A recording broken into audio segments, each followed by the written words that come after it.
sekaligus terima kasih kepada Kesultanan Banten yang sudah berkenan bukan hanya menerima tapi meramut kami semua secara baik. Jadi yang megang trauma center ahli Quran. Insya Allah mudah-mudahan kedepannya kita punya perangkat yang lain yang berbeda dengan kegiatan atau aktivitas lain. Kalau Pak Kozinudin kan aktivitasnya memperkarakan semua yang terlibat, gitu kan, menghukum mereka. Kalau dia yang trauma akibat kezoliman itu dibenahi oleh Mbak Eti Lestari. Saya kira kita perlu kasih aplaus nih buat di aktivitas kita. Nah, kalau yang di sana Mbak Dwi ini aktif. Kami kebetulan juga insya Allah di bulan Syawal mengadakan hari jadi Banten atau hari peringatan 500 tahun Kesultanan Banten. Gitu. Nanti mungkin Pak ya 500 tahun Banten ini peninggalan Sultan Hasanuddin itu pernah mewajang kita. Dia bilang saya tinggalkan di Banten itu dua hal, satu tajuk masjid, yang kedua rakyat miskin.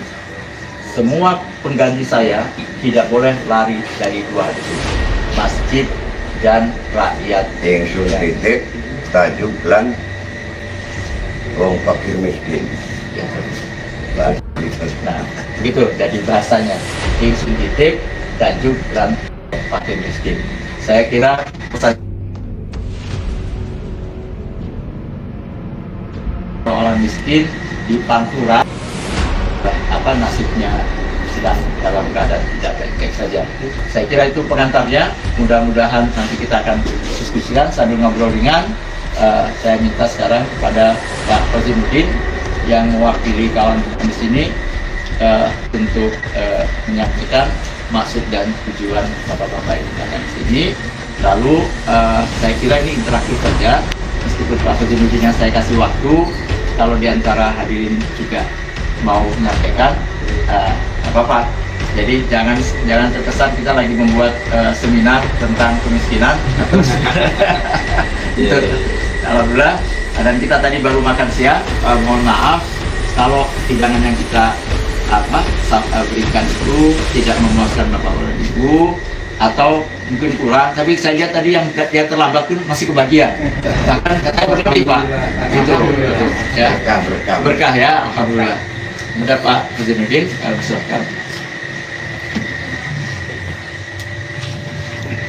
Bismillahirrahmanirrahim. Assalamualaikum warahmatullahi wabarakatuh. Waalaikumsalam warahmatullahi wabarakatuh. Alhamdulillah.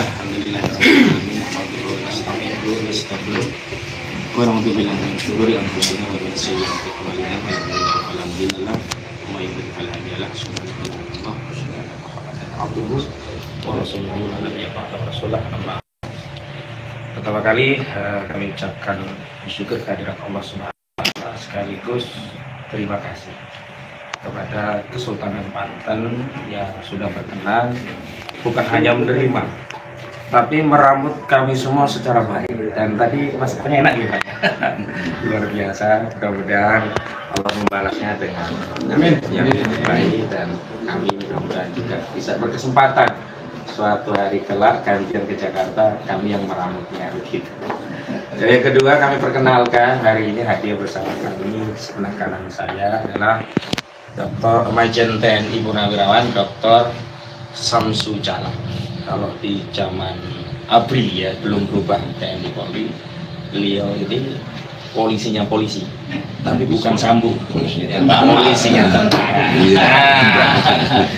Karena kalau nginget Sambu jangan langsung ingat beliau. Jadi kalau ngingat ABRI, polisinya ABRI dulu, bukan hanya tentara, polisinya ABRI itu adalah beliau. ABRI itu dulu TNI sama polisi ya, Angkatan Bersenjata Republik Indonesia. Kemudian di depan kami beliau adalah Bapak ini Laksamana. Kalau beliau Angkatan Darat ini hadir pula di tengah-tengah kita Angkatan Laut. Ya, Bapak Laksamana Purnawirawan TNI Pak Slamet Subianto. Pak Slamet Subianto ini mantan Kasal nih Pak. Nah, hadir bersama kami. Dan Masya Allah beliau dikontak, alhamdulillah langsung bisa kesana. Dan yang Ketiga mungkin walaupun sudah kenal tetap saya perkenalkan kembali. Beliau yang paling garang, paling galak, paling concern tentang PIK 2 yang ngusir-ngusir preman. Jadi preman itu baru datang setelah beliau pergi. Jadi tahu jadwal beliau pergi. Makanya preman itu datang kalau sudah tahu jadwal beliau pergi gitu. Selama beliau ada nggak berani. Nah, beliau ini mantan Danjen Kopassus. Siapa lagi kalau bukan Pak Maijen TNI Pangdam Sunarko. Mantan Pangdam gitu. Dan saya sempat keliru menulis nama beliau itu nggak pakai ejaan lama, harusnya kan Suinarko.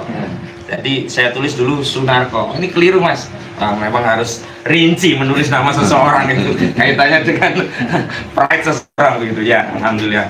Dan memang hadir di tengah kami saya juga ajak aktivis dari Banten sendiri, Pak Kiai, yang hari ini hadir.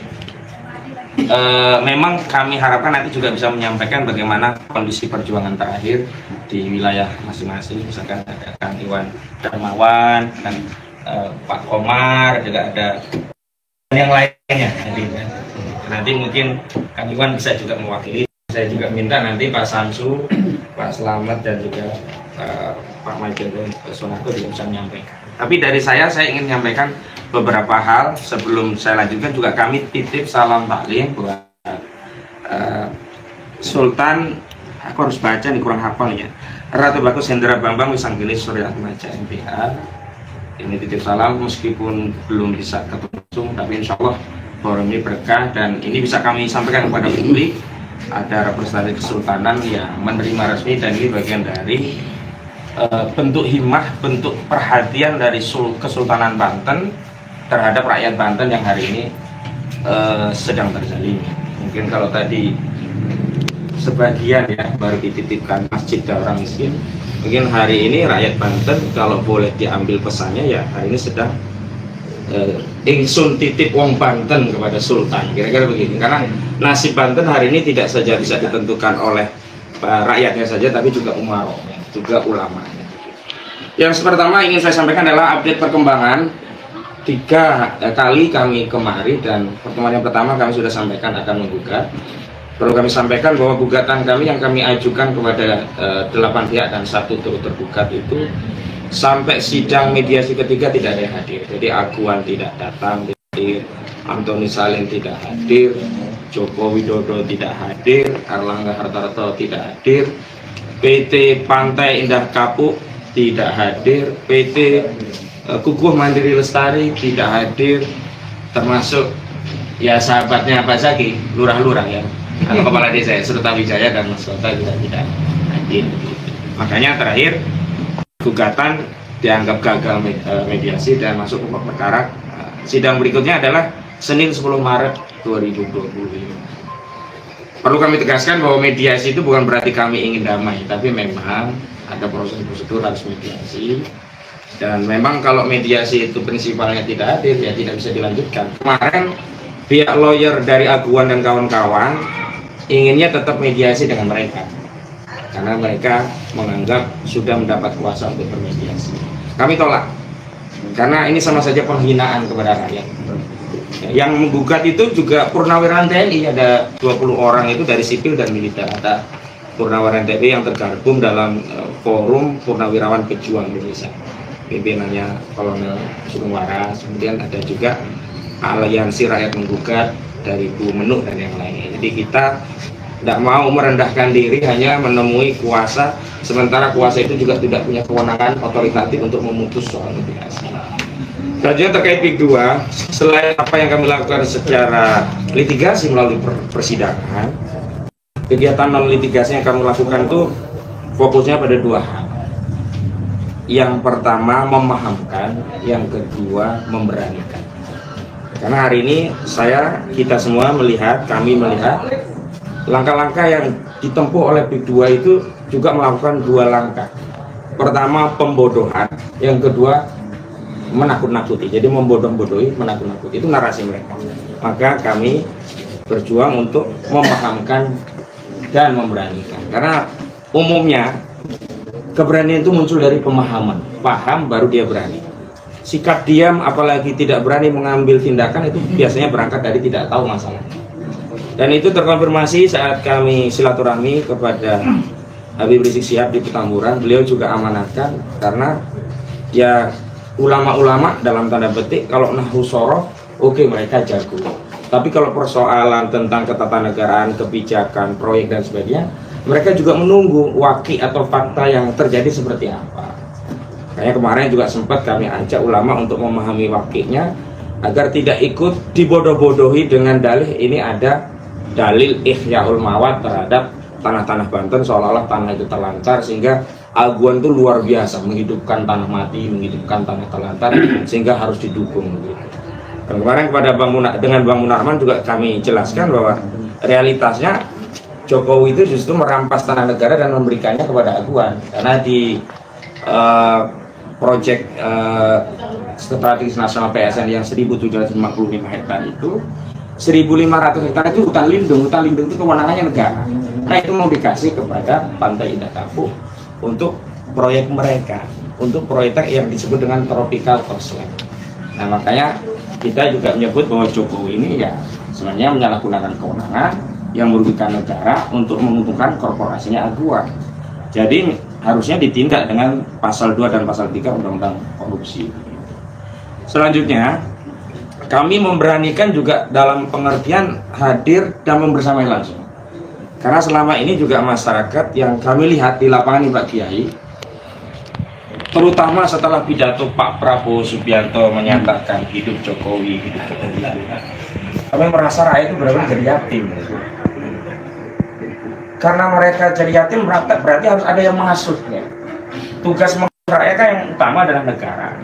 Tapi begitu negara punya narasi berbeda dengan rakyat, saat rakyat menuntut adili Jokowi, sementara representasi negara yang diwakili presiden justru menyatakan hidup Jokowi, berarti kan rakyat yatim, nggak ada yang ngurusi. Nah, berangkat dari itu berarti kita yang harus merambut menjadi orang tua asuh umat rakyat Banten ini bareng-bareng, agar apa? Agar terlindungi, terayomi. Dan di beberapa kesempatan juga kami selalu menyampaikan hakikat pemimpin itu dua hal. Yang pertama ra'in, yang kedua junnah. Al-imamu ra'in huwa mas'ulun an ra'iyati. Al-imamu junnatun yuqatilu mi wara'i wa yuttaqal. Jadi kalau kita tidak punya pemimpin yang menjadi benteng, junnah yang melindungi rakyatnya, rakyat jadi takut, khawatir. Dan sosok pemimpin yang melindungi rakyat ini kita hilang, yakin. Yang kedua juga begitu, sosok pemimpin yang ngurusi urusan rakyat juga kehilangan. Justru negara hari ini sibuk melegitimasi kejahatan aguan. Contoh, awalnya negara melalui Kementerian PUPR menyatakan ada sertifikat yang secara material dan faktual ada di laut. 263 SHGB, 117 SHM, totalnya 280. 263 ini diakui milik anak usaha Agung Sedayu, PT IAM, Intan Mandiri Makmur, Intan Agung Makmur, dan PT Citra Inti Sentosa. Yang IAM itu 240 SHGB, yang CIS itu 23. Tapi tiba-tiba yang dibatalkan hanya 50. Begitu kita kritik lagi, tiba-tiba ada yang dikembalikan. Kenapa? Karena dalihnya berada di belakang garis pantai. Padahal sebelumnya disebut itu secara material dan faktual ada di laut. Nah kami selalu awasi, kenapa? Ketika menggeser garis pantai itulah tanah yang realitasnya laut itu mereka akan dalihkan. Dulu itu adalah tanah daratan 70-an 80-an yang itu juga pernah mereka sampaikan, seolah-olah berubah menjadi tanah musnah, seolah-olah tanah musnah itu punya hak untuk dilakukan reklamasi karena mereka sudah menyiapkan perangkatnya. Perangkat untuk mereklamasi laut dengan dalih tanah musnah itu melalui ketentuan pasal 66 PP 18 2021. Ini yang sedang terus kita edukasi agar masyarakat paham bahwa laut kita itu mau dirampas oleh aguan menggunakan kebijakan dan para pejabat yang berpihak. Terakhir, ketika kita kritik keras, Menteri Agama menyatakan bahwa dibatalkan, tapi tidak ada bukti. Makanya sampai hari ini kami tidak akan pernah mempercayai statement itu sebelum sertifikat itu dibuka aslinya kemudian digunting rakyat. Kalau sudah digunting baru tahu itu dibatalkan. Kalau cuma statement itu disimpan, suatu saat kita redam, diaktifkan kembali kemudian jadi dalih untuk melakukan reklamasi, ini bahaya. Nah, misalkan contoh yang terakhir lagi ketika kita lihat negara justru sibuk membela aguan adalah pada kasus sertifikat laut yang personifikasi kepada Lurah Kohot atau Kades Kohot, yakni Arsin, dan dilokalisir TKP-nya hanya di kelurahan Desa Kohot, bukan kelurahan Desa Kohot. Padahal kita tahu pagar laut sepanjang 30,16 km itu ada di 6 kecamatan dan 16 desa, ditambah beberapa desa di Kabupaten Serang. Yang pertama tadi di Kabupaten Pangkal. Nah, ini menunjukkan bahwa ada upaya melokalisir baik dari sisi lokasi dan juga individualisasi seolah pelakunya hanya Arsin dan 3 orang, Arsin, Sekdes, kemudian ada SP dan C, Chandra sama Septian, yang kita tahu itu. Kemudian baru ketika kita kritik, kok pagar laut yang ada di dasar laut saja sudah diproses, sertifikat yang ngejogrok yang melibatkan TNI, bahkan TNI menjadi korban harus ngangkati, ada yang kena pancing, ada yang kena racun dan macam-macam, nggak ada yang bertanggung jawab. Sementara yang di Bekasi sudah ada yang bertanggung jawab, sudah dihukum untuk nyambut sendiri yang di Bekasi. Baru hari ini, kemarin muncullah statement dari KKP mengontrol banget, karena saya lihat status tersangkanya Arsin ini juga tidak lepas dari kontrol masyarakat. Sebelumnya kan pasang badan, bahkan dengan sombongnya Arsin kepada masyarakat itu bilang, gua mah kagak akan masuk penjara, presiden pun tidak akan bisa menjarain gua. Tapi karena kita semua yang bergerak, alhamdulillah, tahadus binikmatillah, bahwa ini semua tidak lepas dari ikhtiar dan tentu saja pertolongan. Tapi kita jangan terlena, karena Arsin ini pelaku kecil dari kejahatan yang luar biasa besar. Nah, terakhir sebelum ke yang lain, kami ingin menyampaikan tentang kondisi warga pantai, dan ini juga terjadi di seluruh Indonesia. Mayoritas pantainya modusnya seperti itu cara mengambil. Rakyat ini hari ini yatim, maka kami berharap ada arahan, bimbingan dan petunjuk dari Kesultanan Banten, karena secara de facto tanah ini bukan milik Republik, dulunya memang milik Kesultanan dan Raja-Raja yang ada di Republik ini. Amanahnya bumi, air, udara serta apa yang terkandung di dalamnya dikelola oleh negara. Ingat, dikelola oleh negara, bukan dimiliki oleh negara, dan digunakan sebesar-besarnya untuk kemakmuran rakyat. Hari ini ya, makanya enak sekali.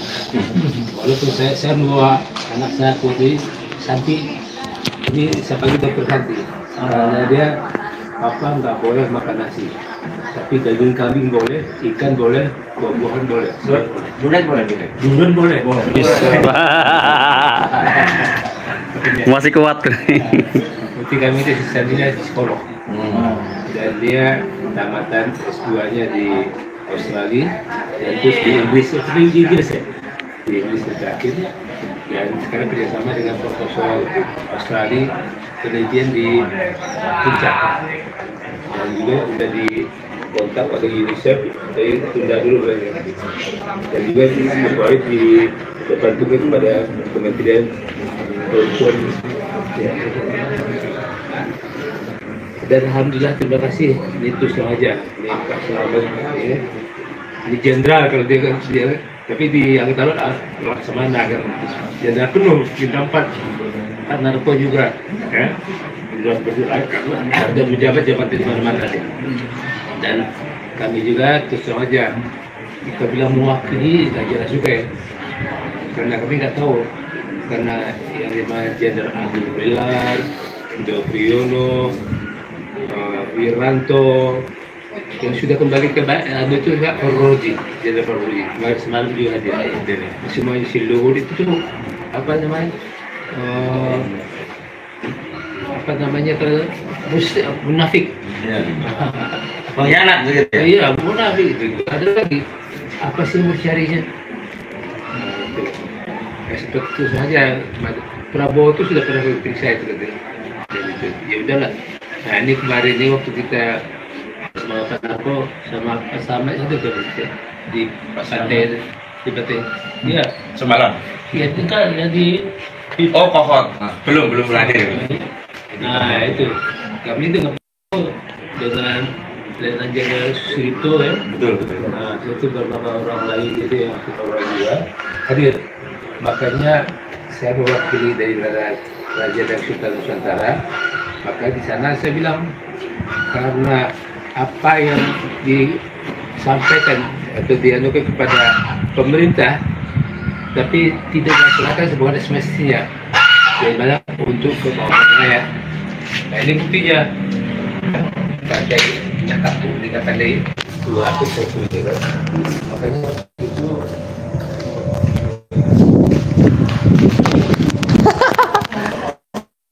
Aduh lupit. Nah, untuk menguasai suatu negara, maka perlu cara aktif. Yang paling mudah adalah mengadu domba. Flashback sebentar. Kira-kira tahu Pancasila? Pancasila itu nilai. Nilai adalah hasil interaksi antara uang dan bangsa. Interaksi bangsa-bangsa yang ada di negeri ini dengan uangnya menghasilkan suatu bangsa yang punya keyakinan terhadap Tuhan mereka. Bangsa yang otaknya brilian, bangsa yang menjunjung tinggi persatuan-persatuan, bangsa yang punya etika dan budaya, dan bangsa yang profesional. Nah, nilai-nilai tadi itu ada di mana-mana sebagai interaksi bangsa bangsa.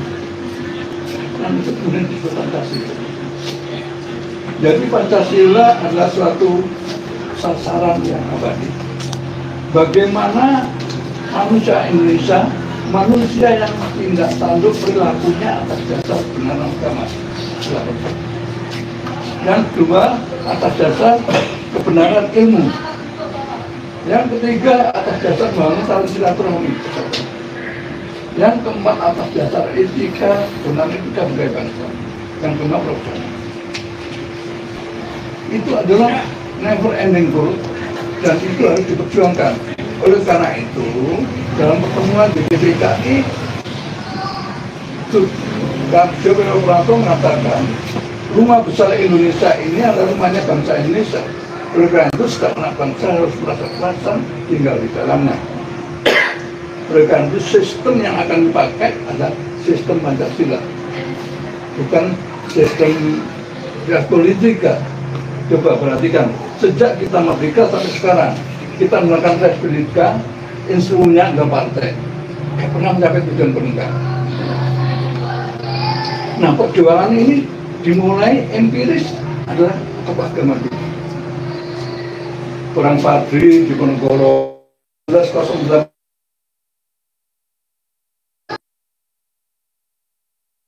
Yang keempat, Raja Sultan. Yang kelima, profesional. Ini empiris. Ya. Nah, oleh karena itu, Raja Sultan pada tahun 2327 sembunyi-sembunyi bersepakat menjadikan satu wilayah yang Nusantara itu. Ya. Dan pertemuan ini di Tapak Sereng dan itu disembunyikan. Nah, kemudian ini yang masuk terjadinya percepatan Sumpah Pemuda. Kata-katanya kami putra putri Indonesia.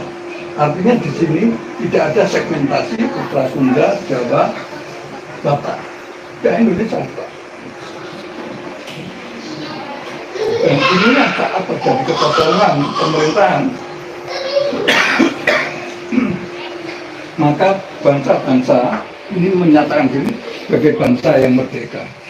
Jadi bangsa ini yang terjadi negerinya bangsanya dulu.